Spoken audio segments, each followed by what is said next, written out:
My brother has a type, not women. Financial targets. Specifically, me.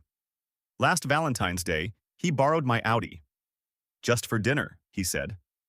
Back by midnight, he promised. Returned it the next morning with a dent in the passenger door, an empty tank, and rose petals ground into the leather seats like confetti at a crime scene. Dude, she was so impressed. Marcus grinned like he'd just won something. You're the best bro. The repair cost $1,200, insurance deductible. He never offered to pay. 6 months before that, different girl, same pattern. He needed my downtown loft for a romantic dinner. Just one night I could stay at a hotel, right? No big deal? I agreed. Because that's what I do. Came back the next day to a wine stain on my white couch that looked like a murder scene, a broken champagne glass behind the cushions, and a noise complaint from 3 neighbors. Cleaning service, $400. Marcus's response when I mentioned it. Totally worth it though. She loved the place. My wife Emma, married 3 years, patience of a saint, asked the question I'd been avoiding. Why do you keep letting him do this? I was loading the dishwasher. Excellent excuse to not make eye contact. He's family. What am I supposed to do? Say no. She dried a plate with the kind of deliberate calm that meant she'd been thinking about this. Or prepare. I looked up. Prepare? For the next time, he asks. She was right. There would be a next time. There always was. 2 weeks before Valentine's Day, I sat in my home office browsing luxury cabin rentals. Found one in Aspen. Couples-only resort. $3,400 for 3 nights. Hot tub on the deck. Mountain view. Fireplace. King bed. Champagne package included. Perfect. My cursor hovered over the Book Now button. Paused. Emma walked in with coffee. Did you book it? Not yet. Why not? I'm thinking. About what? Marcus is going to ask for this. She set the coffee down. So don't tell him. He'll see it on Instagram. He always does. Then Mom will call with a speech about family and helping and critical relationship stages. Emma said nothing. She didn't need to. We both knew the script. I opened a second browser tab. Searched cabins in Vail. 50 miles from Aspen. More secluded. Better amenities. $4,200 for the same weekend. Booked both. 2 credit cards, 2 confirmations, 2 completely different locations. Booking 1, Aspen, save the email, screenshot of confirmation. Booking 2, Vail, deleted the email. Memorized the address. Emma watched over my shoulder. You just booked 2 cabins? If Marcus doesn't ask, we go to Aspen and I cancel Vail. I closed the laptop. If he does ask, she smiled. Then we go to Vail and he gets Aspen. With a few additions. $7,600 total. Entire month's discretionary budget, worth every cent. This guy just spent $7,600 betting his brother would try to mooch off him again. That's not paranoia. That's pattern recognition. 6 days before Valentine's, I posted the photo. Instagram. Aspen cabin from the booking website. Mountains in the background. Hot tub on the deck. The kind of place that makes people stop scrolling. Caption. Can't wait for Valentine's getaway with my beautiful wife #couples retreat #Aspen. Post went live. 47 likes in the first hour. I watched the notifications like someone monitoring a trap. 2 hours later, Marcus liked it. 15 minutes after that, Marcus commented, "Wow, bro, that place looks insane. Wish I could afford something like that for Sarah." Sarah, new girlfriend, 3 weeks together. I'd seen her exactly once at a family dinner where she smiled a lot and said very little.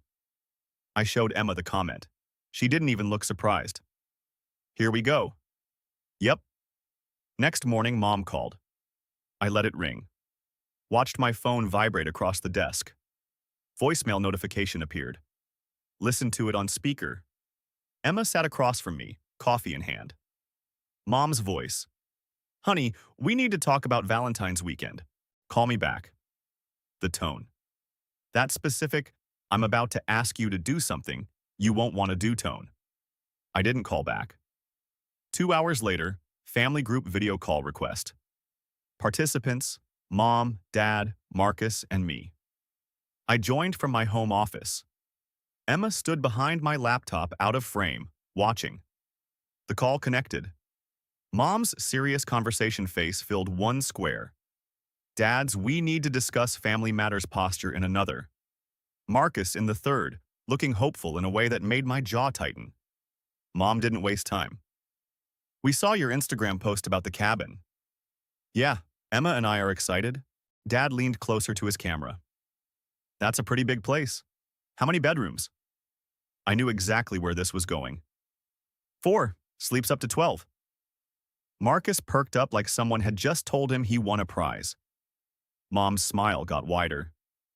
"So it's not just a couples thing? It's a whole property?" "It's marketed as a couples retreat, but yeah, it's big."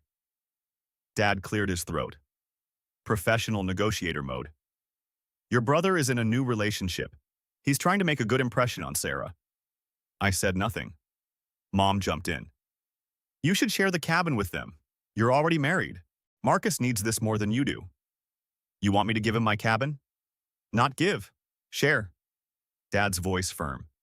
"Family helps family find love." Marcus finally spoke. "Come on, man. Just this once. I'll totally owe you." I glanced at Emma off camera. She shook her head once. Firm. Clear. I took a long pause. Pretended to think about it. Mom filled the silence. "You've been married 3 years. You can celebrate Valentine's anytime. Marcus is at a critical stage with Sarah. This could be the relationship for him." Dad nodded.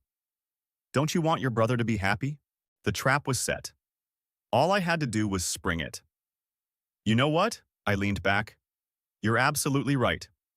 Mom brightened like someone had just turned on a light inside her. "Really?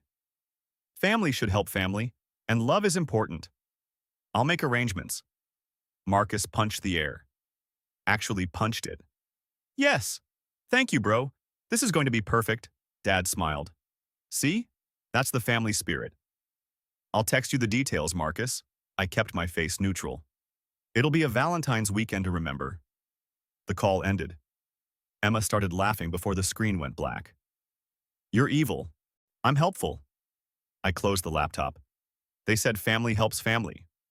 The next 3 days I made calls. Started with the people who'd asked for this in the first place. "Mom, I wanted to personally invite you and Dad to join us for Valentine's weekend at the cabin." Pause on the other end. "Join you? I thought you were sharing with Marcus?" "I am. I'm sharing with the whole family. Family helps family, right? Valentine's family reunion. Cabin sleeps 12. I want everyone there." Confusion in her voice. "That's very generous." Arrive Friday afternoon. Can't wait. Hung up before she could ask questions. Called my sister next, Julie and her husband Tom. Special family Valentine's gathering. Luxury cabin, all expenses covered. Julie sounded surprised but pleased. "Really? We've never done a family Valentine's." "First time for everything. See you Friday." Uncle Dave and Aunt Karen. "Family cabin trip this Valentine's. You two are invited." Dave laughed. "A family thing on Valentine's? That's different." "Trying something new. Building family bonds." Aunt Karen in the background. "How thoughtful. We'll be there." Grandma Rose last. Saved the best for last. "Grandma, I'm hosting a special family Valentine's celebration at a mountain cabin." Her voice brightened immediately. "Oh, honey, that sounds lovely.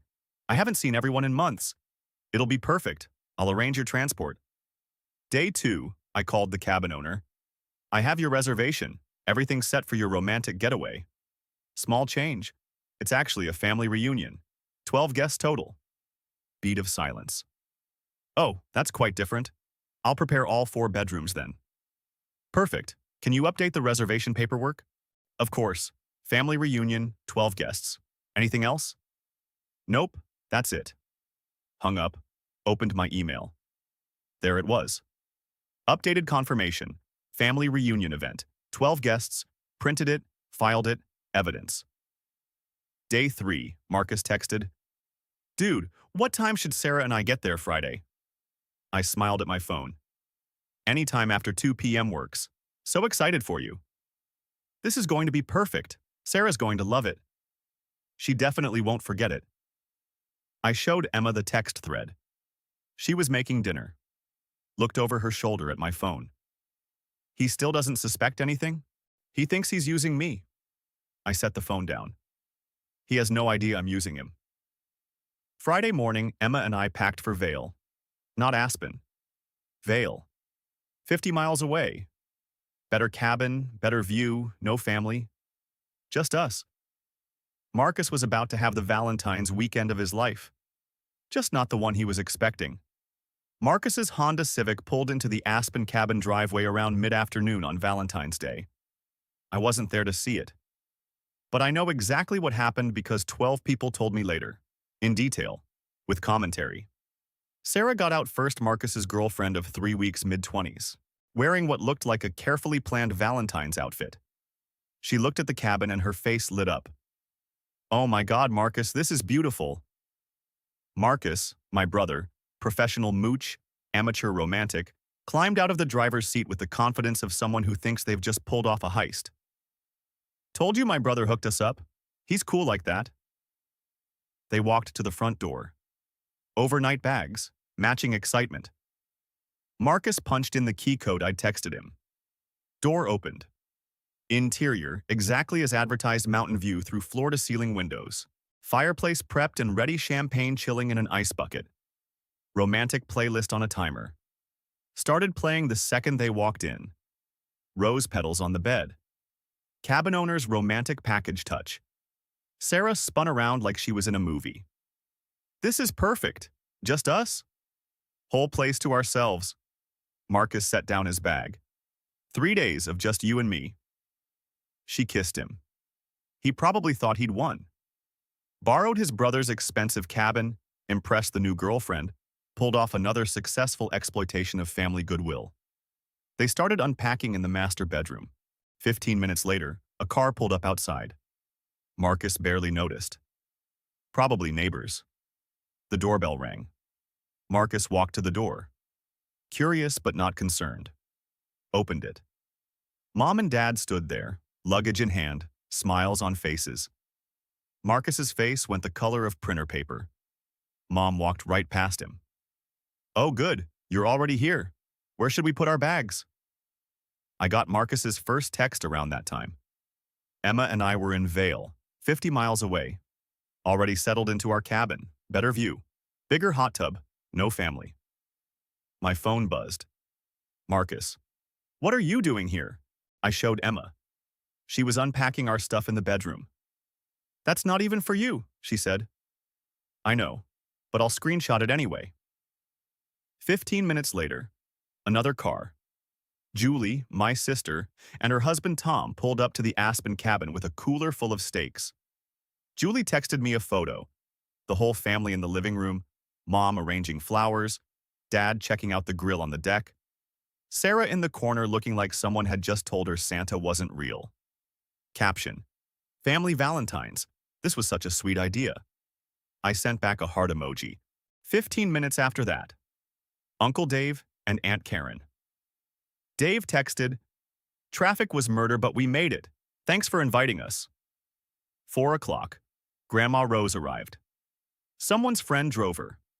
She came in with her walker and immediately started asking where her grandson was. Found Marcus standing in the kitchen, dead-eyed, staring at nothing. "Marcus, come give Grandma a hug." He hugged her. Sarah was scrolling her phone in the corner. The body language of someone planning an escape route. Marcus tried calling me. First call, ignored. Second call, ignored. Third call, ignored. By the 11th call, Emma looked up from her book. "You're going to answer eventually, right?" "Eventually." Text from Marcus. "What the hell is going on?" I didn't respond. Let it sit there. Read receipt on. Maximum psychological damage. Marcus spent 3 weeks planning the perfect romantic Valentine's with his new girlfriend. Turns out his brother spent 2 weeks planning something way better. Around 4:30, the cabin owner showed up at the Aspen property. Part of her standard check-in routine. Make sure everything's working, confirm guest count. Answer questions. Marcus answered the door like a man hoping for salvation. The owner, property manager, mid-40s, professional and polite, smiled at him. Hi, just doing check-in for the family reunion group. Everything okay? Marcus blinked. Family reunion? She pulled out her tablet, turned it to show him the screen. Family reunion event. 12 guests. Brown's family. Reservation modified on the 10th. Marcus stared at it. Is there a problem? Who made this reservation? She checked. Original booking was for a romantic couples retreat. Modified to family event on the 10th by the account holder. My brother. Is he not here? No, he's somewhere else. The owner looked confused but professional. Well, I've prepared all 4 bedrooms as requested. Kitchen is fully stocked. Firewood for the fireplace. Anything else you need? Sarah appeared behind Marcus. Where's the nearest hotel? The owner's confusion deepened. There's a Holiday Inn about 20 minutes away, but it's Valentine's weekend, so everything's probably fully booked. Sarah's face confirmed what she already knew. The owner left. Marcus tried calling me again. 12 missed calls. Sarah, background noise, crackling fire, soft jazz, water bubbling. Hey Marcus, how's the cabin? Explosion on the other end. What the hell did you do? I kept my voice calm, friendly. I'm not sure what you mean. The entire family is here. Yeah, I invited them. Sip of champagne. You said you needed the cabin. Mom said family helps family find love. So I made sure the whole family could celebrate your love. Aren't you grateful? This was supposed to be romantic. So was my Valentine's weekend with my wife. I looked at Emma across the hot tub. She was trying not to laugh. But the sound of bubbling water probably came through crystal clear. You had another cabin? I had my cabin. You have the family cabin. Everyone gets what they deserve. I hung up. Enjoy the bonding. Set my phone on the edge of the hot tub. Notifications immediately started coming in. Emma raised her glass. To boundaries. To preparation. We clinked glasses. My phone buzzed. Screenshot from Julie. Sarah packing her bag. Mom trying to talk to her. Marcus was standing in the doorway looking like his soul had left his body. Julie's caption, "This is the funniest thing I've ever witnessed." Sarah's friend picked her up around 6:30. Julie sent me updates like a sports commentator. Sarah's in the car. Marcus is on the porch watching her leave. Mom is devastated. Dad is firing up the grill like nothing happened. Uncle Dave is asking if anyone wants to play cards. Dinner happened without Sarah. Mom made pot roast. The family sat around the table. Everyone is cheerful except Marcus. Uncle Dave apparently asked Marcus how generous I was being to organize this whole family Valentine's thing. Marcus's response, according to Julie, yeah, real generous. After dinner, someone suggested a movie. Marcus went to his bedroom, tried texting Sarah. No response. Tried calling. Blocked. Checked Instagram. Sarah posted a story. Her at a friend's house. Caption, dodged a bullet. Julie's next message. Family is playing charades. Marcus locked himself in the bedroom. This is the best Valentine's Day of my life. I showed Emma. Do you feel bad? For which part? Any of it. I thought about it. Thought about my Audi with the dent. My couch with the wine stain. The $1,200 deductible. The $400 cleaning bill. The pattern. The exploitation. The assumption that I'd just keep letting it happen. No, Emma smiled. Good. My phone buzzed again. Marcus, via text. I hope you're happy. I was in a hot tub in Vail with my wife on Valentine's Day. My actual cabin, my actual reservation, my actual romantic weekend. I texted back, very, turned off my phone. The rest of the weekend was perfect. Julie sent me a photo the next morning. Marcus sitting alone on the cabin porch. Everyone else inside making breakfast. The body language of someone whose soul had recently vacated the premises. Her caption, Mom made pancakes. Marcus looks like he's contemplating the void. I was still in bed in Vail. Emma is asleep next to me. Perfect silence. Perfect peace. I posted to Instagram before breakfast. Photo from the night before. Emma and me in the hot tub. Mountain backdrop, champagne glasses, sunset lighting. Caption. When you protect your boundaries, Valentine's is perfect. Hashtag Vale Vibes. Hashtag Actual Romance. Tag the location. Vale, Colorado. 89 likes in the first hour. Julie commented within minutes. Wait, you're not at the Aspen cabin? I replied, nope. You guys enjoy the family time though. Marcus saw it. I know because Julie texted me a screenshot of him staring at his phone on the porch. Face like someone had just explained mortality to him for the first time. Julie's message. He just realized you planned this from the beginning. It's beautiful. Mom created a new group chat around midday. Title: Valentine's Weekend Issue. Participants: me, Marcus, Julie, Mom, Dad. First message from Mom. Why are you in Vale? I thought we were all together? I was having lunch with Emma, looked at my phone, showed her. You going to respond? Eventually. I finished my sandwich first, then typed, you're all together, at the cabin I shared, like you asked. Dad jumped in. You tricked us. How? I invited family to celebrate Marcus's love. You're all there celebrating. What's the problem? Marcus, finally. You ruined my relationship. I set my phone down, picked it up, typed carefully. I ruined nothing. I gave you exactly what you asked for. A cabin, with family. Who helped family find love? Marcus.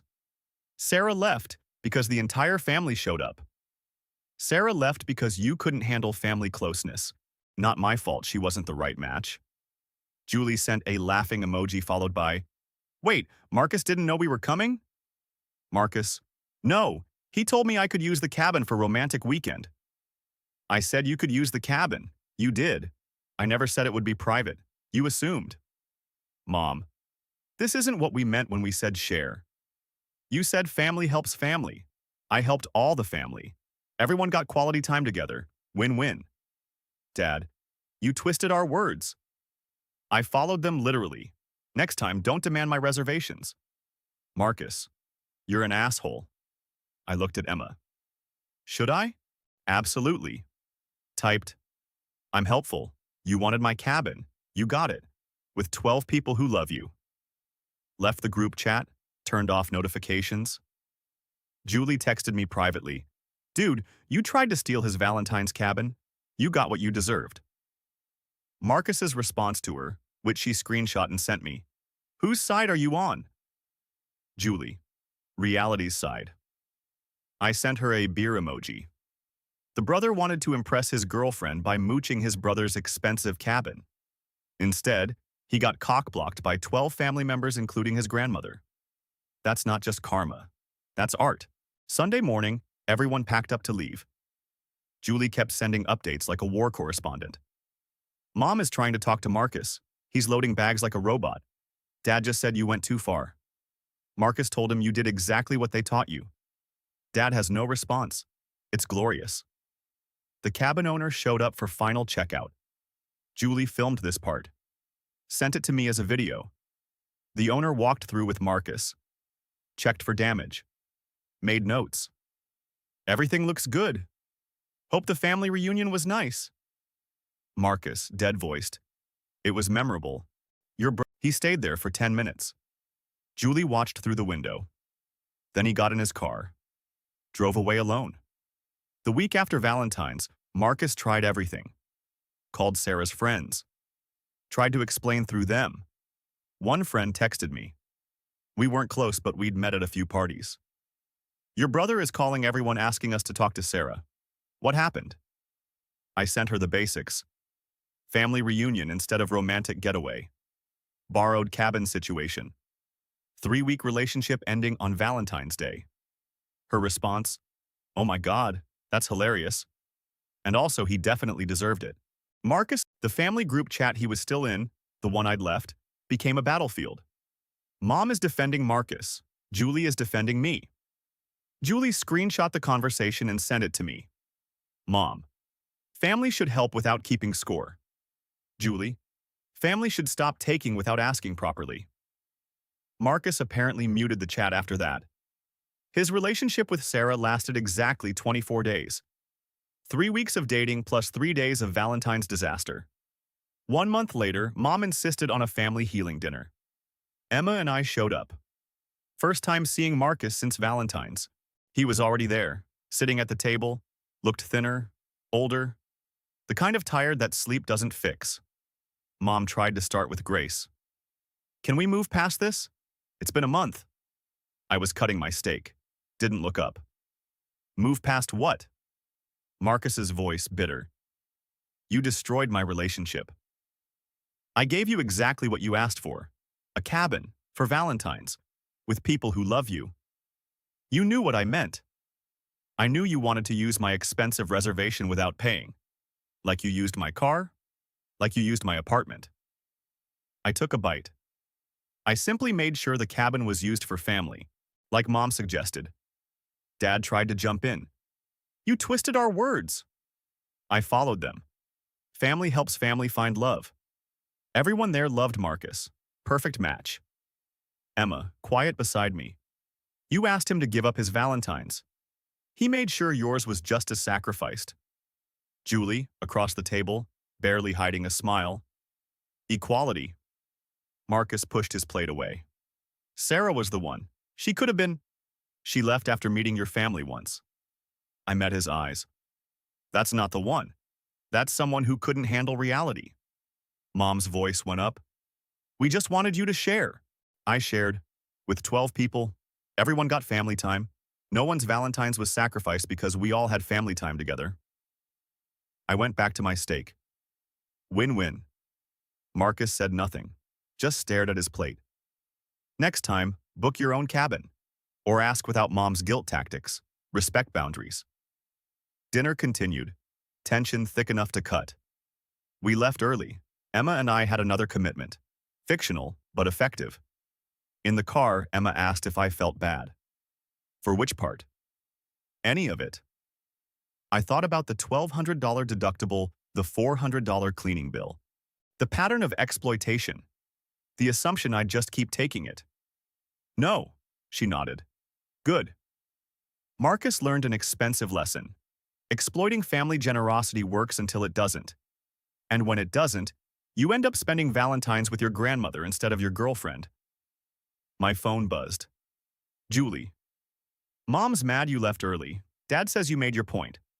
Marcus hasn't spoken since you left. This was extremely satisfying to watch. I sent back a thumbs up, turned off my phone, drove home with my wife, the woman I'd actually spent Valentine's with, in the cabin I'd actually booked for us, without 12 unexpected guests. Boundaries protected. Lesson delivered. Valentine's Day saved. $7,600 well spent. 6 months after Valentine's, Julie told me Marcus was struggling. Not financially. Romantically. 14 first dates. 0 second dates. We were having coffee. She'd invited herself over to give me updates I hadn't asked for. He tells them about Sarah? Once the girl asked what happened with his last relationship. He tried explaining the Valentine's thing. Julie sipped her latte. She called. We were in my home office, planning our next vacation. She was looking at Greece. I was looking at Japan. Do you ever feel bad about what you did? I looked up from my laptop. The Valentine's thing? Yeah, Marcus hasn't dated anyone since. That's not because of me. That's because he learned nothing. He lost Sarah. He lost Sarah because he lied to her. I closed the laptop. He told her he could afford a luxury cabin. He couldn't. He borrowed mine without asking. She found out. That's on him. Emma was quiet for a moment. He's still your brother. He's my brother who borrowed my car, my apartment, my money. Never paid back a cent. I looked at the photo on my desk. Vale cabin. The actual Valentine's we'd had. I drew a line. I'm not apologizing for it. She kissed my forehead. I know. I'm proud of you. For what? For finally choosing us over his guilt trips. Best $7,600 I ever spent. You'd do it again? Emma asked. In a heartbeat. Next, Valentine's rolled around. I booked a cabin, posted it on Instagram. Different location, even nicer. Just Emma and me. Caption: Valentine's 2027 booked. Just me and Emma. Watched the notifications carefully. 1 hour, 52 likes. 2 hours, no comment from Marcus. 3 hours, still nothing from Marcus. Then Mom commented, "Have a wonderful private time, you two." I screenshot it, sent it to Emma. Her response, "She learned." Dad commented, "Enjoy yourselves." Julie, "Ooh, fancy, have fun."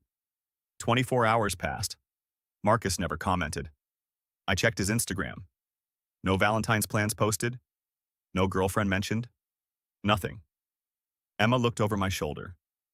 Think he learned his lesson? Time will tell. Week before, completely accidental. Emma and I were grabbing drinks before a movie. He was there alone. Eye contact happened before either of us could avoid it. I nodded. Marcus. Hey. Emma, tactical genius, immediately said she'd get the drinks and disappeared to the counter. Marcus and I stood there. Awkward silence thick enough to cut. How have you been? He asked. Good. You? Okay. More silence. I saw your Valentine's post, he said. No family reunion this year. Nope. That's good. I mean, good for you. Thanks. He looked at his shoes. Old sneakers. Worn out. I get it now. What you did? I waited. No. Focusing on myself, got a therapist, working on boundaries. That surprised me. That's good. Yeah, turns out I have none. Small smile from both of us. Emma came back with coffees. Perfect timing. Marcus straightened. I should go. Good to see you. He walked away. Emma handed me my coffee. That was unexpected. Yeah? Think he meant it? Maybe. I sipped the coffee. Time will tell. Summer rolled around the following year. Family barbecue at my parents' house. Emma and I went. Marcus was there, with a girlfriend. Lisa. 4 months together, according to Julie's pre-briefing text. She seemed normal, grounded, real. The kind of person who laughs at the right things and doesn't take herself too seriously. Marcus introduced her to everyone properly. No borrowed cars, no using my stuff, just regular dating. I watched from across the yard, observing. Julie appeared beside me with a beer. He's different with this one. How so? Paid for their first 5 dates himself?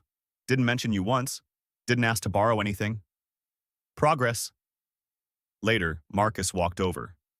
Lisa was talking to my mom. Can I talk to you? I was cautious. Sure. I wanted to thank you. For what? Valentine's 2026. He looked me in the eye. I know it sounds insane, but you were right. I was using people. Sarah leaving was the wake-up call I needed. Okay. Lisa knows the story. I told her everything. She laughed. That made me smile. She laughed. Said I deserved it. Said my brother sounds smart. I like her already. Yeah, me too. He paused. I'm paying for our own Valentine's cabin next year. Already saving. That's good, Marcus. He extended his hand. I shook it. Thanks. For real. You're welcome. We walked back to the barbecue. Lisa and Emma were laughing about something. Mom was hovering with snacks. Emma whispered to me later, "Think he actually changed?" I looked at Marcus across the yard. Talking to Lisa. Not borrowing. Not using. Just being. Maybe.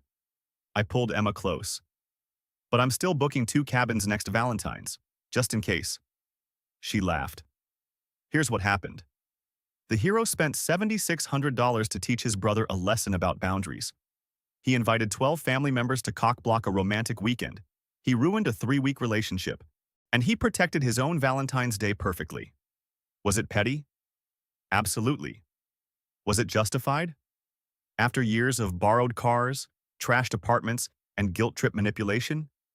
You decide. But here's what's certain. The brother learned that family helps. Family. But family also respects family. You can't mooch someone's generosity forever and expect them not to eventually weaponize your own tactics against you. Marcus wanted to impress a girlfriend by using his brother's expensive cabin. He got 12 relatives and a hot